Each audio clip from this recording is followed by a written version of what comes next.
nafasi ya karama katika makanisa maarufu. Swala la karama kama lilivyoelezewa na Paulo ilikuwa ni kwa ajili ya kuwakamilisha watakatifu kwa kazi ya huduma, kwa kuimarisha mwili wa Kristo, hata kuufikia umoja wote wa imani. Hivyo hizi karama zilikuwa ni njia zilizoteuliwa mbinguni kwa ajili ya kulinda umoja wa kanisa. Spiritual Gift volume 3 ukurasa 29 paragrafu ya kwanza. Na hivyo kusudi la kuwepo kwa karama hizi ndani ya kanisa ni kulinda umoja wa nini? Wa kanisa.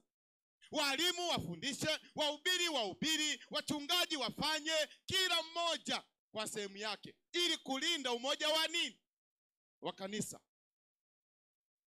Ziko sehemu zingine mwingine anaweza asiende, lakini akienda mchungaji njia inafunguliwa, akienda mwingine anafungua njia. Na ndio maana Yesu aliwaambia watu wale mitume, nendeni mitume. Wakafanya kazi, wakahubiri, wengine wakulea, wakalea. Kama tunavyofanya leo, tunafungua kanda, wanawekwa walezi, wanawekwa kusimamia hizi kanda, wainjilisti wanawekwa. Maana ndio karama alionayo ni ya wito huo.